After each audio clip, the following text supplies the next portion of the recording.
My name is Emily Carter. I'm 42 years old. At 6:43 on the evening of January 12th, I stood under the flickering blue-white lights of a Sinclair gas station outside Pine Hollow, Vermont, while snow came down so hard it erased the road behind my family's taillights.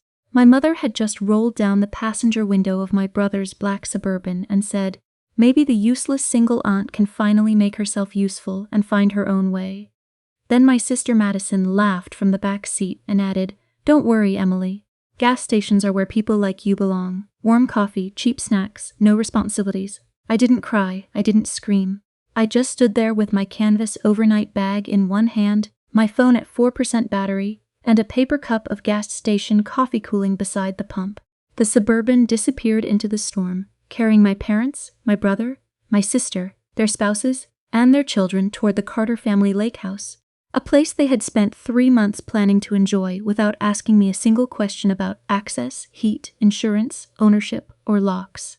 What they didn't know was that 3 weeks earlier, at 11:15 on a quiet Thursday morning, my grandmother's attorney had slid a manila folder across a polished mahogany desk and said, "Emily, your grandmother left the lake house entirely to you." They didn't know the deed had been recorded with the county clerk. They didn't know the locks had been changed. They didn't know I had the only working key. And they definitely didn't know that the storm they were driving into had already closed the mountain road behind them. Before I tell you what happened next, tell me where in the world you're watching or listening from and what time it is there. I always wonder how far these stories travel, especially stories about women who were betrayed, underestimated, and quietly took their power back. And if that is the kind of story that brought you here, please like this video and subscribe to Ultimate Revenge, because this is not a story about shouting louder than people who hurt you. This is that story. The Carter family lake house sat on the northern edge of Lake Waverly, 4 hours from Hartford, Connecticut, at the end of a private road called Birch Lantern Lane. My grandfather, Harold Carter, bought it in 1986 after selling his hardware company. It was cedar-sided, 3 stories tall, with a green metal roof, a stone fireplace big enough to stand inside, and a long screened porch that faced the water. In winter, the lake froze silver. In summer, loons called before sunrise, and the air smelled like pine needles and damp wood. For most of my childhood, I thought the lake house belonged to everyone. That was how my grandmother, Ruth Carter, made it feel. She kept quilts folded at the foot of every bed. She labeled pantry shelves with blue painter's tape. She wrote everyone's favorite breakfast on index cards and stored them in a recipe box beside the stove. My brother Graham liked cinnamon French toast. Madison liked blueberry pancakes with powdered sugar. My father liked fried eggs with the yolk soft. My mother wanted grapefruit halves broiled with brown sugar. I liked toast with butter and strawberry jam cut diagonally, because Grandma Ruth said diagonal toast tasted more elegant. My parents were Richard and Linda Carter. Richard was 71 and had spent 38 years managing commercial insurance accounts with the careful solemnity of a man who believed caution was a moral virtue, except when it came to his own family. Linda was 69 and had chaired every church committee, school fundraiser, and garden club luncheon in our town of Westbrook, Connecticut, with a smile sharp enough to slice ribbon. Graham was 45, a regional sales director for a medical device company, and the sort of man who referred to watching his own children for an afternoon as babysitting. His wife, Vanessa, 43, wore cream cashmere in weather that made other people reach for parkas. Their twins, Cole and Avery, were 13 and already fluent in the family language of casual cruelty disguised as humor. Madison was 39, a lifestyle blogger who made videos about gratitude, slow mornings, and intentional living, while sending text messages that could bruise. Her husband, Brent, 41, sold luxury boats and laughed at anything that made him feel safely above someone else. Their daughter, Lila, was 8 and still young enough to look confused when adults were unkind. And then there was me, Emily Carter, 42, single, no children, senior compliance analyst for a regional bank, the one who remembered passwords, deadlines, medications, utility bills, funeral programs, dentist appointments, and where Grandma Ruth kept the spare batteries. The one everyone called when something needed to be fixed, located, signed, delivered, scheduled, canceled, explained, or absorbed. In our family, usefulness was expected from me. Importance was not. My role had been assigned early. Graham was the achiever. Madison was the pretty one. I was reliable. Reliable sounds like praise until you understand what people mean by it. It meant I could be interrupted. It meant I could be assigned tasks without being asked. It meant my time was considered empty space waiting for someone else's emergency to fill it. The first time I remember understanding this clearly was Thanksgiving, 8 years before the blizzard. I had driven 2 hours to my parents' house with 2 pies from a bakery in Old Saybrook and a casserole dish of sweet potatoes balanced on the passenger seat. I arrived at 11:20 in the morning, wearing a navy wrap dress and small pearl earrings. My mother opened the door, looked past me into the driveway, and said, "Good, you're here." "The powder room toilet is running again," I said. "Happy Thanksgiving, Mom." She kissed the air beside my cheek and handed me a towel. "Your father tried to fix it, but you know how he gets. Graham and Vanessa will be here any minute, and I don't want them walking into a house that sounds like a motel." I spent the first 40 minutes of Thanksgiving kneeling on a bath mat with the tank lid on the floor, adjusting a flapper valve while Madison filmed her children arranging place cards in the dining room. When I came out, Madison looked at my damp sleeve and said, "You're such a lifesaver, Em. I could never be that handy." I guess that's the blessing of not having kids. You have time to learn weird little things, she laughed. I counted 4 times. Another example came during my father's minor knee surgery in March 3 years later. My mother called me at 7:10 in the morning and said, "Emily, I need you at the surgical center by 8. Graham has a client breakfast, and Madison has a collaboration shoot." I had a quarterly audit review at 9:30. I told her that. She sighed as if I had announced I was moving to another country. "Your brother has responsibilities, Emily. Madison's income depends on consistency. You work at a bank. Surely they can survive a few hours without you." I canceled my meeting, drove through freezing rain, sat with my mother for 6 hours, picked up prescriptions, made soup, washed my father's compression socks, and slept on their recliner so I could help him to the bathroom at 2 in the morning. The next day, Graham sent a family text. "Thanks for handling dad duty, Em. Single life finally paying dividends." Madison replied with 3 laughing emojis. My mother sent a red heart, then asked if I could come by Saturday to organize the medication chart. The third moment was smaller but sharper. It happened at Grandma Ruth's 90th birthday lunch at the lake house in late September, 2 years before she died. The maples had turned orange around the water. Grandma Ruth wore a lavender cardigan and a brooch shaped like a dragonfly. She had become thin by then, but her eyes were still clear. I had arrived early to help her arrange flowers in mason jars. She watched me trim the stems over the kitchen sink and said, "You know this house better than any of them." I smiled. "I know where you hide the good tea." She touched my wrist. "Not just that." Before I could ask what she meant, Madison came into the kitchen carrying her ring light and said, "Grandma, can you stand by the window? The light is so beautiful, and I want to get a clip of 3 generations." Grandma looked at me. 4 generations if Emily stands in." Madison's smile tightened. "I meant moms and daughters, Grandma. You know, legacy." The room went quiet in that soft way rooms do when everyone hears the insult and waits to see whether the person receiving it will make the moment inconvenient. I wiped my hands on a dish towel and said, "I'll check the roast." Grandma Ruth followed me with her eyes. Later that afternoon, she found me on the porch and handed me an envelope. Inside was a photograph of me at 10 years old, sitting on the dock in a red sweatshirt, holding a fishing pole upside down. On the back, in her neat handwriting, she had written, "Emily always notices what others overlook." I kept that photograph in my nightstand. When Grandma Ruth died at 92 on November 17th, she left behind 3 things that mattered to me more than any amount of money: her recipe box, her dragonfly brooch, and a letter. The letter arrived through her attorney, Martin Haskell, whose office was on the 3rd floor of a brick building in Montpelier. He called me on December 20th at 4:18 in the afternoon while I was comparing suspicious vendor codes in a spreadsheet. "Mims, Carter," he said, "your grandmother asked that I meet with you separately regarding one specific asset." I knew immediately my family would disapprove. Separate meetings suggested unequal treatment, and unequal treatment was something my family only accepted when they were receiving the larger portion. I drove to Vermont on December 21st. Snow lined the shoulders of Interstate 89. Martin's office smelled of lemon polish and old books. He was 73 with silver hair and wire-rimmed glasses. He offered me tea in a porcelain cup.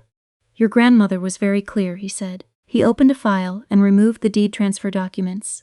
The lake house had been placed in a revocable trust years earlier. 2 months before her death, Grandma Ruth had amended the trust.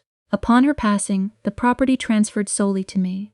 I read the sentence 3 times. I don't understand, I said quietly. Martin handed me the letter. My dear Emily, a house is not only walls, it is memory, labor, care, and attention. You have been the keeper of those things in this family for longer than anyone has acknowledged. Your grandfather bought this place, but you preserved it. You remembered to drain the pipes. You replaced the dock boards. You labeled the electrical panel. You sat with me here after my diagnosis when others were busy being important. I want this house to belong to the person who loved it without performing love for an audience. Do not explain this gift to people committed to misunderstanding you. Use the house wisely. Love, Grandma Ruth. I folded the letter along its original crease. Martin explained the property taxes were paid through the following September, the insurance had been transferred, and the maintenance account contained enough to cover winterization, fuel oil, and repairs. He also explained that my grandmother had anticipated resistance. She authorized a lock change upon recordation, he said. That was completed this morning at 9:40. You are the only person with physical keys. There is also a coded access system for the gate, which has been reset. I sat still. Through the window, a delivery truck moved slowly along the snowy street. Do my parents know? I asked. They know the estate documents will be discussed in full after the holiday period, Martin said. Your grandmother requested a delay until January 15th, unless circumstances required otherwise. January 15th, that date sat quietly in my mind. I did not tell my family, not because I wanted drama, not because I was planning some grand reveal. I did not tell them because Grandma Ruth had known exactly who they were. And for once, I decided not to rush into the old role of smoothing the path before anyone tripped over the truth. Christmas came and went. My family hosted dinner at my parents' colonial house on Maple Fern Road. Graham carved the roast. Madison filmed the table. My mother asked me to refill the ice bucket. No one mentioned Grandma Ruth except when Madison posted a black and white photo of her on Instagram with the caption, "Missing our matriarch this season, carrying her legacy forward." I stood in the kitchen at 8:37 that night, washing wine glasses by hand because my mother said the dishwasher left spots. I looked through the dark window above the sink and saw my own reflection. Brown hair pinned at the nape, gray sweater sleeves pushed to the elbows, expression calm. That was the moment I stopped being the person who managed everyone else's comfort and started becoming the woman who would no longer confuse endurance with love. The lake house trip began as Madison's idea. On January 4th at 7:52 in the evening, she sent a message to the family group chat called Carter Core. We should do one last winter weekend at Grandma's lake house before everything gets tied up in estate nonsense. Healing, memories, content, cozy vibes. Graham replied 40 seconds later. I can get Friday off. Kids have Monday holiday. Let's do it, my mother replied. Grandma would love that, my father replied. I assume old Key still under porch bench? I stared at the screen from my couch, where I had been eating tomato soup from a white bowl. My apartment in New Haven was quiet except for the radiator ticking under the window. No one asked whether I could come. No one asked who had permission. No one asked whether the house had been winterized differently after Grandma's death. No one asked anything because they assumed access to the lake house was their inheritance by birthright. At 8:11, my mother called. Emily, she said before I could say hello. We're doing the lake house weekend January 12th through 15th. You'll need to coordinate food. I set my spoon down. Will I? There was a pause. My mother disliked questions that made assumptions visible. Don't be difficult, she said. Graham is driving his family. Madison is driving with Brent and Lila. Your father and I will ride with Graham. You can handle groceries. You're better with lists. I have work Friday. Take a day. You never take days. I took days for Dad's knee. Emily. The way she said my name had always been a leash. I looked at Grandma Ruth's dragonfly brooch on my coffee table. I had worn it to her burial and then left it there, beside the attorney's folder. I'll come, I said. Good. We need someone practical. Someone practical. Not beloved. Not considered. Not consulted. Practical. For the next week, the family planned around me while pretending I was included. Madison created a shared spreadsheet titled Lake House Healing Weekend. She assigned herself ambience. Vanessa took wine and charcuterie. Graham took firewood, although I knew he would buy 2 decorative bundles from a roadside stand and call it done. My mother took family photos. Brent took snowmobile rentals, though there had never been snowmobiles at the lake house. I was assigned groceries, cleaning supplies, toiletries, extra blankets, children's snacks, coffee, paper towels, batteries, first aid, road salt, kindling, and anything Grandma would have remembered. On January 8th at 9:06 in the morning, I called Martin Haskell. "My family is planning to use the lake house this weekend," I said. "They don't know about the transfer." He was quiet for a moment. "Have you granted permission?" "No." "Then they do not have legal access. I understand. Do you want me to notify them formally before the weekend?" I looked at my inbox. There was an email from Madison titled Reminder. "Emily, bring decent coffee, not bank office coffee." "No," I said, "not yet." Martin did not judge my answer. "Keep your keys with you. Keep your phone charged. The alarm company has your number as primary. The sheriff's office has updated ownership on file because of the private road access agreement. If anyone attempts forced entry, call them. I don't want a scene." "Carter," he said gently. "Sometimes the scene is created by the people who assumed they could enter without knocking." I thanked him. I built it in silence. On January 10th, I drove to a locksmith and bar and collected 2 additional certified keys. I placed one in a small zippered pocket inside my purse. I placed another in a magnetic case under the rear bumper of my Subaru, not because I expected betrayal, but because compliance analysts are paid to imagine failure points. On January 11th, I called the property management company Grandma Ruth had used for winter maintenance. The manager, Paul Renner, told me the oil tank was 3/4 full, the pipes were protected, the driveway had been plowed that morning, and the new keypad was working. "Weather looks bad Friday night," he said. "You sure you're coming up?" "Yes." "Anyone else authorized?" "No." "Understood." On January 12th, the morning of the trip, my mother called at 6:38 while I was packing a gray wool coat and 2 sweaters. "Graham says there's room in his Suburban if you don't overpack," she said. "It makes no sense to take 4 cars in weather. I can drive myself." "Emily, don't start. Your Subaru is old. It's 9 years old, exactly." I looked out my apartment window. The sky was the flat white color that comes before snow. "I'll meet you at Graham's," I said. At 11:10, I arrived at my brother's house in Glastonbury. It was a 5-bedroom brick colonial with black shutters, a 3-car garage, and a basketball hoop no one used after October. Graham's Suburban was already running in the driveway. Vanessa stood near the open hatch, wearing a cream parka and sunglasses, despite the cloud cover. My parents sat in the 2nd row. Cole and Avery were in the 3rd row with headphones. Madison and Brent had decided the roads were too risky for their smaller SUV, so they arrived at 11:32 and began transferring their bags into Graham's vehicle, while Lila carried a stuffed rabbit by one ear. There were 9 of us plus luggage. The Suburban had 8 seats. My mother looked at me. "Emily, you'll have to squeeze." I said, "Where?" Graham pointed to the narrow space between Avery's booster cushion and a pile of duffel bags. "You're smaller than Brent." Brent patted his stomach. "Not by much after Christmas," Madison laughed. I counted 7 times. I held my overnight bag and said, "I can drive." My father looked at the sky. "We are not creating a caravan because you need personal space." Vanessa added, "Emily, honestly, this weekend is supposed to be about family unity." Family unity meant my knees pressed sideways against a cooler for the first 2 hours. We left Glastonbury at 11:56 in the morning. Graham drove. Vanessa sat in front with a travel mug and a playlist called Winter Lux. My parents occupied the middle row. Madison and Brent sat behind them. The children were in the back with me, though Cole complained twice that my bag was touching his snow boots. Snow began near Springfield at 1:42. By 2:15, the highway had narrowed into 2 gray tracks between white shoulders. Graham kept driving with one hand on the wheel and the other tapping his phone at red lights whenever traffic slowed.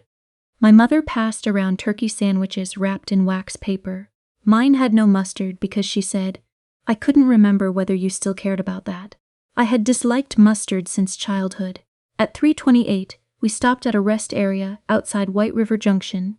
I bought a phone charger because mine had slipped behind the 3rd row seat and Graham said, "We'll dig it out later." The rest area outlets did not work. My phone was at 22%. At 4:10, alerts began appearing across everyone's phones. Winter storm warning, heavy snow, hazardous travel, avoid mountain roads after dark. Graham frowned at his screen. "We should push through," I said. "The county advisory says not to take Route 17 after 6. Madison leaned forward. "Since when are you the weather captain?" I checked the advisory. "Of course you did," she said. "You always know the least fun thing." My mother turned in her seat. "Emily, please don't make everyone anxious." I looked out the window at snow blowing sideways across the asphalt. "I didn't issue the warning," I said. Brent chuckled. "No, but you reported it like a hall monitor." No one contradicted him. At 5:25, Graham missed the turn for the safer lower road because his navigation app recalculated toward the private mountain access. I said, that route goes past Pine Hollow. It has a steep grade. He tightened his grip on the steering wheel. Emily, I sell medical equipment across 3 states. I know how to drive. I didn't say you didn't, you implied it. I said nothing. Silence is often mistaken for surrender. Sometimes it is simply record-keeping. At 6:11, the snow became a wall. The children stopped watching videos because the signal vanished. Vanessa asked whether anyone had seen her lip balm. My father muttered that Vermont road crews had gone downhill. My mother said Grandma Ruth would have had soup ready by now. At 6:29, we saw the Sinclair station glowing through the storm like a small aquarium of fluorescent light. 2 pumps, 1 snow-covered pickup, a convenience store with a green sign that said hot coffee fresh daily. Graham pulled in hard enough that the cooler shifted against my leg. Everyone bathroom now, he said. No delays. Inside, the gas station smelled like burnt coffee, wet wool, and fryer oil. A teenage clerk in a red vest watched the weather radar on a small television behind the counter. The map showed a bright purple band across the mountain road. You folks heading north? He asked. Lake Waverly, Graham said. The clerk shook his head. I wouldn't. My brother smiled the smile he used on clients who challenged him. We have a place there. Still wouldn't, the clerk said. Road's nasty. Sheriff closed a section 20 minutes ago after a jackknife delivery truck. Private lanes are worse.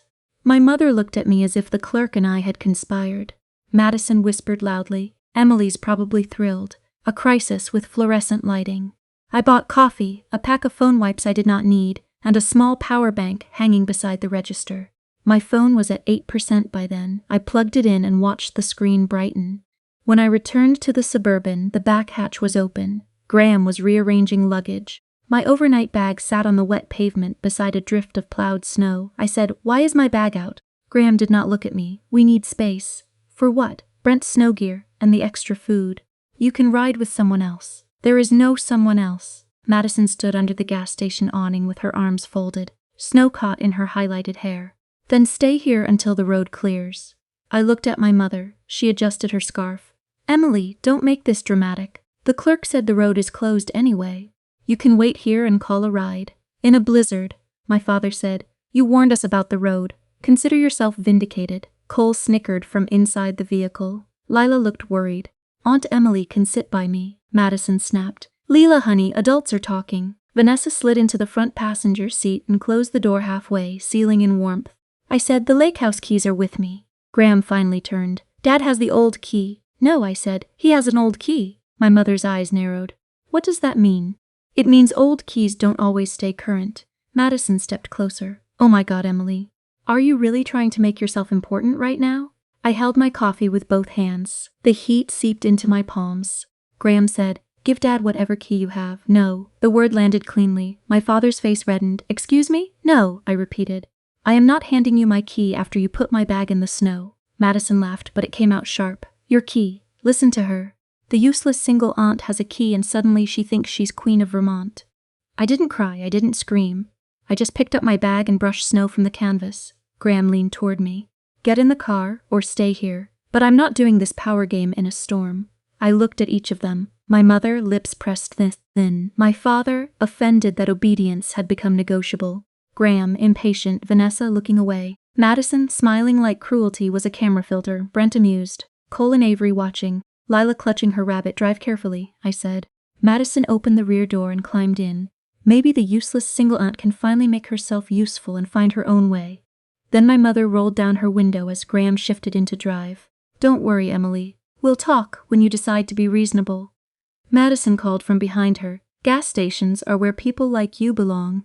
The Suburban pulled away at 6:43. Its taillights blurred red, then vanished. For a few seconds, there was only snow. Then the teenage clerk opened the door behind me and said, Ma'am, you should come inside. His name tag, said Owen. I stepped into the gas station, leaving wet footprints on the rubber mat. Owen locked the front door behind me and flipped the sign to closed, though the light stayed on. Road's officially shut, he said. Sheriff just called. Nobody should be going up. I set my bag beside a rack of windshield washer fluid. They already left. He looked out at the white road. Family? Yes. He winced. Sorry. I almost said it's fine because that is what women like me are trained to say when something is not fine and everyone knows it. Instead, I said thank you. At 6:51, I called the sheriff's non-emergency line. The dispatcher, a woman named Carla, answered on the second ring. Caledon County Sheriff's Office. My name is Emily Carter, I said. I own the property at 28 Birch Lantern Lane on Lake Waverly. My family is attempting to access it without permission during the road closure. There was a pause, then typing. Miss Carter, yes, I see the updated ownership record and gate contact. Are they in a black Chevrolet Suburban? Yes. We had a deputy attempt to stop a vehicle matching that description near mile marker 6. Driver continued past the advisory barricade before the deputy could turn around safely. Conditions are poor. I looked at the storm pressing against the glass. There are children in the vehicle, I said. We're aware. We are sending Deputy Marsh up from the south side once plows clear enough for passage. Do they have access to the residence? No. Locks changed. Gate code changed. No one is authorized except me and the maintenance manager. Understood. At 7:03, my phone buzzed with a text from Graham. Gate code. I read it once. Then I put the phone face down. At 7:05, another text. Emily, stop being ridiculous. At 7:10, Madison. This is actually pathetic. Give us the code. At 7:12, my mother. You are embarrassing this family. At 7:14, my father. Send the code now. I did not respond. Owen handed me a fresh coffee without charging me. You can sit in the office. There's a space heater. Thank you. The office was small, with a metal desk, a folding chair, a microwave, and a calendar from the local feed store. I plugged my phone into the power bank and watched messages arrive like snowflakes against glass. At 7:22, Graham called. I let it ring. At 7:23, he called again. I answered on speaker and placed the phone on the desk. Send the code, he snapped. Where are you? At the gate, obviously. Turn around. The road behind us is barely passable. Then call the sheriff. Don't start with that. The sheriff already knows. There was silence. Then Madison's voice in the background. Did she seriously call the cops? I said, no one is authorized to enter the property. My mother came on the line. Emily Carter, you listen to me. Your grandmother's house is not your little bargaining chip. I took a breath. It is my house. Another silence. Then Graham laughed once. What? The lake house belongs to me. Madison said something I couldn't hear. Brent swore. My father took the phone. That is not funny. I'm not trying to be funny. Your grandmother would never do that. She did. My mother's voice became cold. What did you do to her? That sentence told me everything. Not how are you? Not are you safe? Not why didn't you tell us? Not let us understand. What did you do to her? I looked at the feed store calendar, a photograph of a red barn under snow. Simple, still. I took care of her, I said. My mother inhaled sharply. You manipulated a dying woman. No. Graham came back. Emily, open the gate. We can discuss whatever fantasy paperwork you think you have after we're inside. You are not coming inside. We have kids in the car. Then you should not have driven past a road closure, Madison shouted. You abandoned us. I looked at my wet boots. Snow melted into a small puddle beneath the chair. No, I said quietly. You left me at a gas station during a blizzard. No one spoke. Short sentences exist for moments like that. They leave no room for decoration. At 7:31, I ended the call. If you have ever been the one everyone expects to forgive before they even admit what they did, write the word quiet in the comments. Not because quiet means weak. Because quiet is sometimes where a woman gathers every piece of herself they thought they had scattered. And if you know someone who needs stories like this, subscribe to Ultimate Revenge and send this to her. Some women do not need revenge. They need proof that calm can still have consequences. At 7:46, Deputy Marsh arrived at the Sinclair station in a white sheriff's SUV crusted with snow. He was about 50, broad-shouldered, with a gray mustache and the tired eyes of a man who had spent his evening telling people nature did not care about their plans. Miss Carter? He asked. Yes. We've got your family at the Birch Lantern gate. They're stuck in the pull-off. Vehicle slid sideways trying to reverse. No injuries reported. Kids are cold but okay. Plow is on its way, but it may be an hour or more. I stood. He held up one gloved hand. I need to be clear, you are not required to grant access to the residence. But if you choose to allow temporary shelter, we can document that it is emergency access only and not permission for future use. I appreciated the precision. Legal language is one of the few places where reality is not supposed to bend around someone's feelings. Is the maintenance manager available? I asked. Paul Renner? He's at the lower road with the plow crew. I'll allow them to shelter in the detached garage, not the house, until the road clears. There is a heater, emergency blankets, and a bathroom in the mudroom entrance if Paul unlocks that section. No access to the main residence. Deputy Marsh studied me for a second. That's generous considering. It's cold, I said. At 8:28, I rode with Deputy Marsh up the mountain road. The gas station disappeared behind us. Snow hit the windshield in fast white streaks. The sheriff's radio crackled with reports of downed branches, stalled cars, a transformer issue near East Waverly Road. We passed the advisory barricade Graham had ignored. It leaned crooked in the snow, orange lights blinking. At 9:06, we reached Birch Lantern Lane. The private gate stood at the entrance, black iron between two stone pillars. Beyond it, the lane curved through dark pines toward the lake house. Graham's Suburban sat at an angle near the pull-off, rear wheels buried in churned snow. My family stood under the harsh beam of the sheriff's headlights, bundled in expensive coats that looked less impressive when dusted with ice.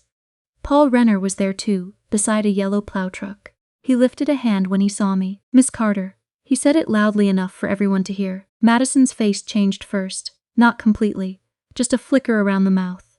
A calculation failing. My mother turned toward me. "Emily, thank God. Tell them to open the gate." Deputy Marsh stepped between us. "Mrs. Carter, I'll explain the situation one more time. Miss Carter is the legal owner of the property. She has agreed to allow temporary emergency shelter in the detached garage and mudroom bathroom only. No one is entering the main house." Graham stared at me. "You're enjoying this?" I shook my head. "No, then open the house." "No," Vanessa held Avery against her side.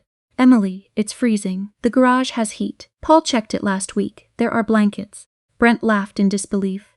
"You expect us to sleep in a garage like animals?" I looked at him. "No one asked you to sleep there." "The plow is clearing the road." Madison stepped forward, her boots sliding slightly. "This is because of what I said at the gas station?" "No." "Then what?" I looked at the gate. Snow had gathered along the top rail. Behind it, the keypad glowed green. "This is because you believed you could leave me behind and still arrive at a locked door expecting me to open it." The wind moved through the pines. Deputy Yash said, "Mims, Carter, would you like to unlock the emergency section?" I walked to the keypad. My family watched. The code was not Grandma Ruth's old anniversary, not my father's birthday, not any number they might guess. It was the date written on the back of my photograph, September 22nd. The day Grandma Ruth had called me the one who noticed what others overlooked. I typed it in. The gate opened slowly, iron sliding through snow with a low mechanical hum. Paul drove the plow first. Deputy Marsh followed. Graham's Suburban came behind us, pulled free by a tow strap attached to Paul's truck. My family walked part of the way because the vehicle could not carry everyone safely up the icy curve. I rode in the sheriff's SUV. The lake house appeared at 9:24, its green roof heavy with snow, porch lights glowing warm against the dark. Seeing it made my chest ache, not with victory, with memory. Grandma Ruth had once stood in that doorway wearing a red apron, calling everyone inside before the soup cooled. She had believed a house could gather people. She had also known people could use a house to avoid facing what they had become. The detached garage sat to the left, connected to the mudroom by a covered walkway. Paul unlocked the garage with his maintenance key and turned on the wall heater. Inside were stacked firewood, lawn chairs, 2 kayaks hanging from ceiling hooks, winter emergency bins, and an old braided rug. It was not luxurious, it was safe. My mother stepped inside and looked around as if she had been asked to sleep in a ditch. "This is humiliating," she said. I said, "Being safe is not humiliation," Madison whispered to Vanessa. "She's punishing us." I heard her. I did not answer. At 9:36, Deputy Marsh asked everyone to remain together while he documented the access conditions. He took names, full names, relationship to me, reason for emergency shelter. Graham hated giving information. Madison hated that her mascara had smudged under one eye from melted snow.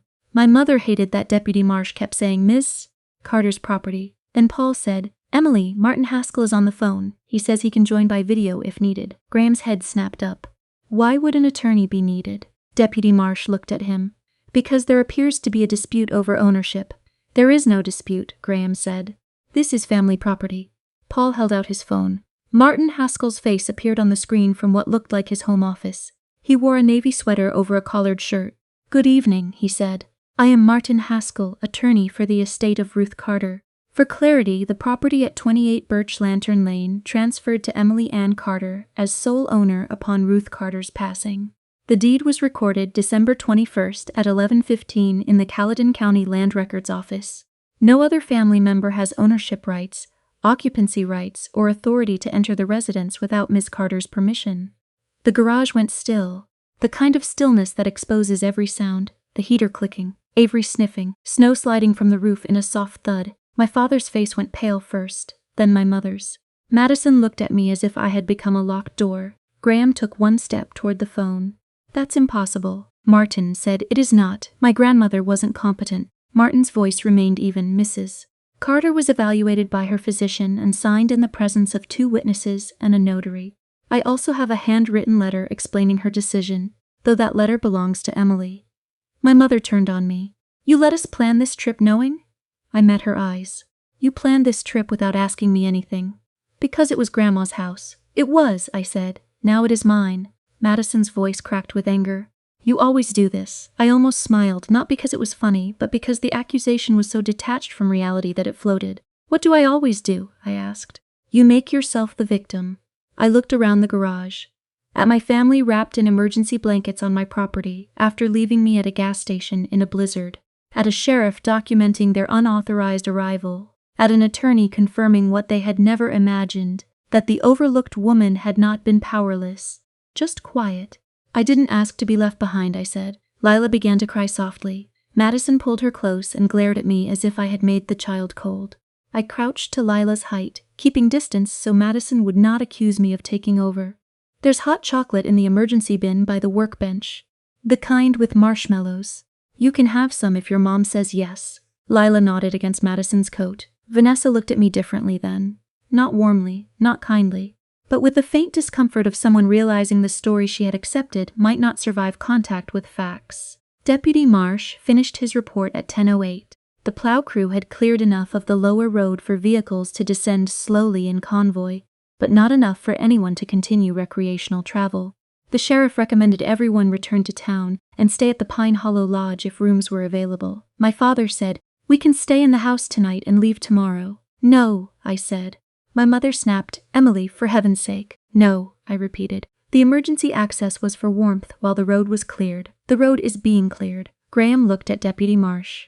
"Can she do that?" Deputy Marsh said. "Yes." That one word did more than any speech I could have given. At 10:16, Paul handed out paper cups of hot chocolate from the garage kettle. I did not take one. I stood by the open garage door and watched snow blow across the driveway. Madison approached me alone. For a moment I thought she might apologize. Instead she said, "You know Mom will never forgive you for this." I looked toward the lake, though I could not see it in the dark. "She doesn't have to." "You're really going to choose a house over your family?" I turned back. "No, Madison. I chose not to let my family use a house as proof that they could keep mistreating me." Her mouth twisted. "You sound like a therapist." "I sound like someone who had enough time at a gas station to think clearly." She flinched. That was the first honest expression I had seen on her face all night. At 10:43, they left in convoy behind Deputy Marsh and Paul's plow. Graham drove slowly this time. My parents sat stiffly in the middle row. Madison did not look at me. Lila waved through the fogged window, small and uncertain. I lifted my hand. The taillights disappeared down Birch Lantern Lane. Again I stood in snow, but this time I was not abandoned. I was home. Paul offered to stay and make sure the generator was set. "I can handle it," I said. "I know," he replied. "Mrs. Ruth always said you could." After he left, I unlocked the front door with my key. The real key, the only one that fit. The house smelled faintly of cedar, cold ashes, and lemon oil. I turned on the hall light. The quilts were still folded at the foot of the beds. The recipe box sat beside the stove. Grandma Ruth's handwriting still labeled the pantry shelves. I removed my wet coat and hung it on the peg by the mudroom door.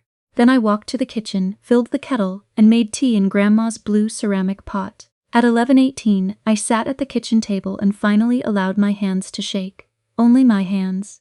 Not my voice. Not my resolve. The shaking lasted less than a minute. Then I opened the attorney's folder and read Grandma Ruth's letter again. "Do not explain this gift to people committed to misunderstanding you." I slept that night in the small bedroom under the eaves, the room I had used as a girl. Snow tapped the window like fingertips. The wind moved around the house, but the house did not move. It had survived storms before. So had I. The next morning, January 13th, at 8:04, my phone had 27 missed calls and 43 text messages. My mother had sent 12. Graham had sent 9. Madison had sent 14, including one that said, "You have destroyed this family over property." I made toast with butter and strawberry jam cut diagonally. At 9:30, Martin called. "Are you all right?"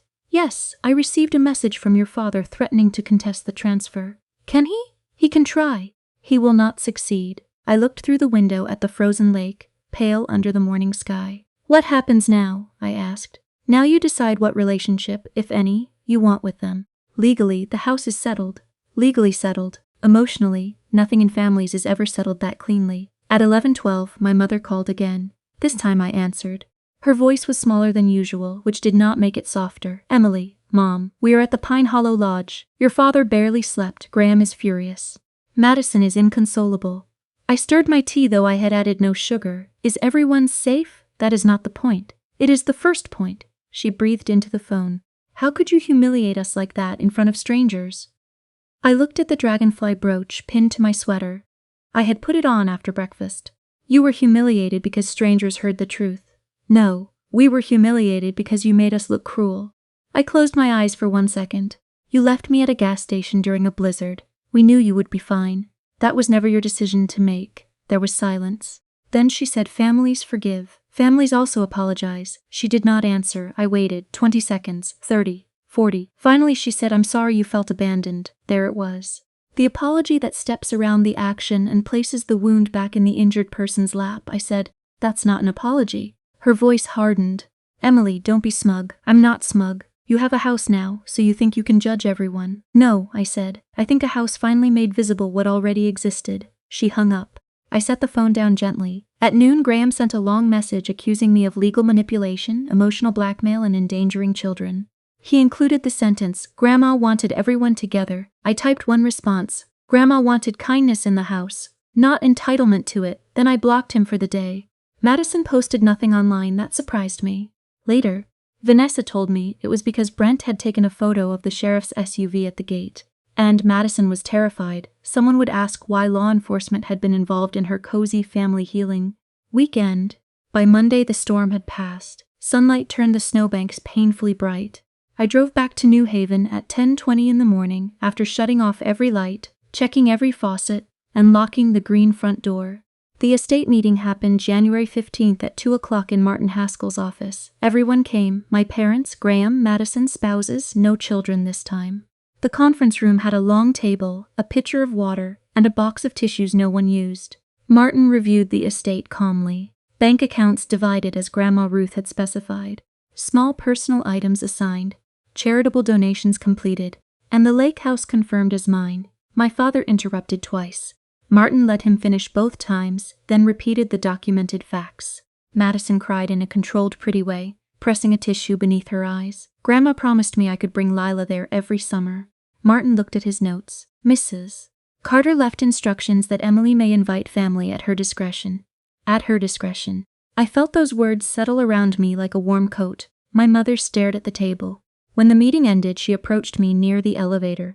Emily, she said, we need to talk as a family. I said, we needed to talk as a family years ago. Graham stood behind her.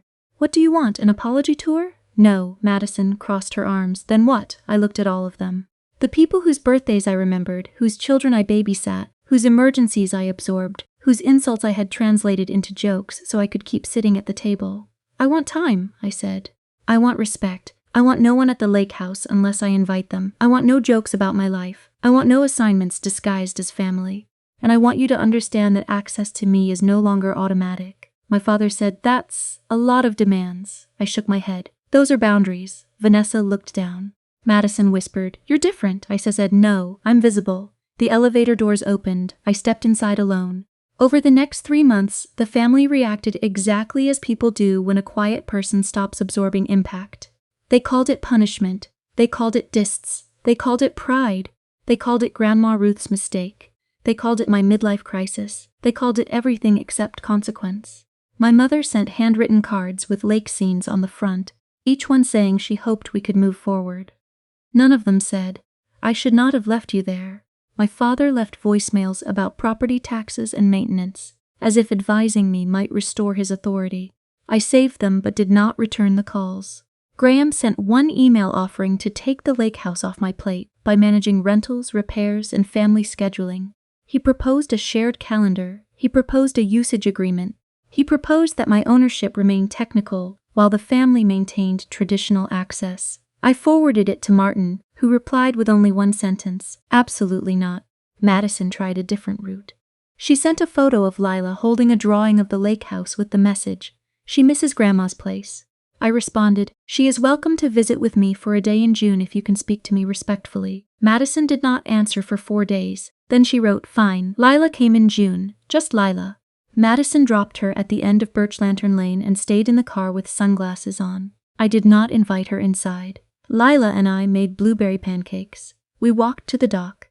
I showed her how to skip flat stones. She asked if Grandma Ruth was mad at everybody. I sat beside her on the warm boards and said, "I don't think Grandma wanted anyone to be mad.